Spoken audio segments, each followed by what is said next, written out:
Hello বন্ধুরা, অনেক দিন পর আপনাদের সামনে আবারও ভিডিও নিয়ে হাজির হয়েছি। কি বলুন তো, প্রতিদিন তো নতুন নতুন রান্না দেওয়া সম্ভব নয়। ওই জন্যই ভাবলাম যে দৈনিক আমি যা কাজ করি সেগুলো ছোট ছোট ক্লিক নিয়ে আপনাদের সাথে শেয়ার করব। ওই জন্যই আমি আজকের থেকে ভিডিও করা শুরু করলাম। আর কি বলুন তো, খুব ভালো ভালো রান্না করা আমাদের পক্ষে তো প্রতিদিন সম্ভব নয়। ওই জন্যই ভাবছিলাম যে ব্লগ ভিডিও শুরু করি। আর সকালবেলা উঠে পড়েছি, ঘরটা একদম অগোছালো হয়ে আছে। আর ঘরটা গোছাতে হবে আর বিছানাটা তুলে নেব। আর আমাদের মতো মধ্যবিত্ত পরিবারের মানুষদের কিন্তু সারাদিনই কাজ লেগেই থাকে। ভাবলাম যে সেগুলোই আপনাদের সাথে শেয়ার করব। আর এই দেখুন, আমাদের 3টে মুরগি আছে। একটা মোরগ, ওই সাদাটা, আর এটা হচ্ছে একটা আমাদের মা মুরগি, আর একটা ছানা মুরগি। আর এই দেখুন, হাতের কাজ কিন্তু করতেই হয় আমাদের। আর এই যে সুপারি, এই সুপারিগুলো আমরা কাটি। আর এই দেখুন, এগুলো কেটে রেখেছি, কালকে কেটেছিলাম। আজকে আবার এই যতটা রয়েছে এই গামলায় এগুলো পুরোটা কাটবো। আর কি বলুন তো, এই এক বস্তা সুপারি কেটে আমাদের মাত্র 60 টাকা দেয়। আর এই জন্যই কিন্তু ভাবছি আর এই কাজটা করব না। দেখেছেন কতটা সুপুরি। আর এগুলো হচ্ছে আমাদের হাঁসের ঘর, হাঁস আর মুরগির ঘর। আর আমি যে রাজহাঁসের শর্ট ভিডিওটা আপনাদের সাথে শেয়ার করেছিলাম, তখন হাঁসগুলো কতটা ছোট ছিল, আর এখন দেখুন কতটা বড় হয়ে গেছে। আর ওরা বার হওয়ার জন্য ঘর থেকে ছটফট ছটফট করছে।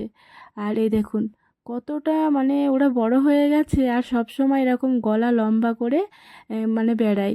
আর আমি এখন ডাকলাম আই আই করে, আর আমার কাছে চলে আসলো। কি বলুন তো, সব সময় যে দেখাশোনা করে পশুরা, তাদের প্রিয় হয়ে ওঠে। মানুষ ধোঁকা দেয়, কিন্তু পশু পাখি কখনো ধোঁকা দেয় না।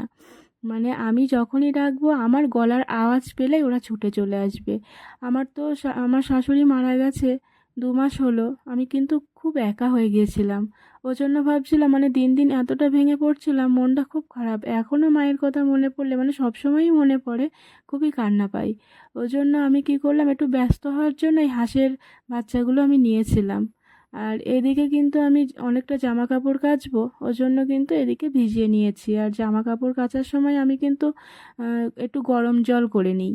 গরম যেগুলো দৈনিক আমরা বাড়ি ব্যবহার করি, সেই জামা কাপড় কাচার সময়। নতুনগুলো কাচার সময় আবার নিই না গরম জল।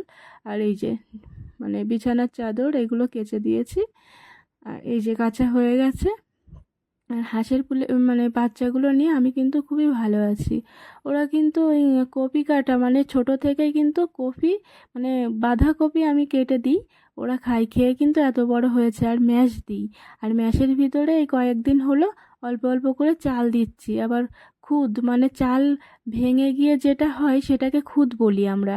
হ্যাঁ, সেটাও কিন্তু দিই। সবাই বলছে একটু চাল দিলে কি হয়, ওদের একটু ওয়েট হবে, ওরা তাড়াতাড়ি বেড়ে যাবে। আর এই দেখুন সুপারি কাটছি, আমার সব কাজ হয়ে গেছে, আমি চান করেও নিয়েছি। এবারে আমি সুপারিগুলো কেটে নিচ্ছি, কারণ আজকে সুপারি নিতে আসবে, ওই জন্য তাড়াহুড়ো করে কেটে নিচ্ছি। আর এই সুপারি কাটতে গিয়ে যে কত হাত কেটে যায়, কত কষ্ট হয়, হাতের তালুতে রক্ত জমে যায়। না করলেই নাই, তাই জন্য করা হয়। বসে থেকে কি করব, যা একটু ইনকাম হয় এজন্য। আর আমাদের গ্রামে আমাদের বাড়ির আশেপাশে কেউই বসে থাকে না, সবাই কিন্তু এই কাজ করছে। আগে করতো পাট বিনুনি, আর এখন সুপারি কাটছে। আরও কাজ করে, গাজর কাটে, লেবু কাটে, ওগুলো হচ্ছে চাটনি হয়। হ্যাঁ, ওটা কোনোদিন যদি সুযোগ হয় আপনাদের সাথে অবশ্যই শেয়ার করব। আর টাকাটা এতটা কম দেয়, মাত্র 60 টাকা। আর এই যে বিকাল হয়ে গেছে, এখন প্রায় 3টে বেজে গেছে। এজন্য কিন্তু আমি রান্না করে নেবো, যেহেতু আমরা রোজা রয়েছি, ওই জন্য 3টের দিকেই রান্না করতে বসি।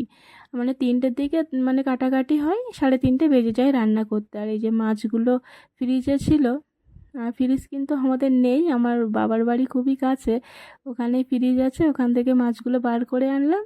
যেহেতু গায়ে বরফ জমেছিল, তাই একটু জল দিয়ে দিলাম। আর আজকে রান্না হবে মাছ দিয়ে, পটল দিয়ে, আর হবে লাউ শাকের চচ্চড়ি। মাছ ভাজাও থাকবে, আর সাথে তো দুধ আছে, দুধ, আমসত্ত্বর, কলা, সেটা রাত্রে খাওয়া হবে, যখন আমরা গভীর রাত্রে খেতে উঠবো তখন, 2টো 2:30টার দিকেই উঠি। আর এই যে রান্না চাপিয়ে দিয়েছি, আর ছোট ছোট মাছগুলো ভেজে নিচ্ছি। এগুলো কিন্তু রান্না করব না, এগুলো ভাজাই খাবো, ভাজা খেতে কিন্তু দারুণ লাগে। আর যে মাছগুলো রান্না করব সেগুলো ভেজে নিয়েছি। আর 4টে মাছ, কারণ আমরা দুজন মানুষ, মানে আমরা দুজনেই রোজা থাকি। এবারে যদি বেশি থেকে যায় সেটা ফেলে দিতে হয়। আর এই যে আমি রোজা, মানে ইফতারের টাইম হয়ে গেছে, আর এই যে তরমুজ আর শসা কেটে নিয়েছি, এদিকে শরবত আছে, আর মুড়ি, কলা আর এক টুকরো খেজুর, আর এইদিকে জল। বন্ধুরা, আজকে এই পর্যন্ত।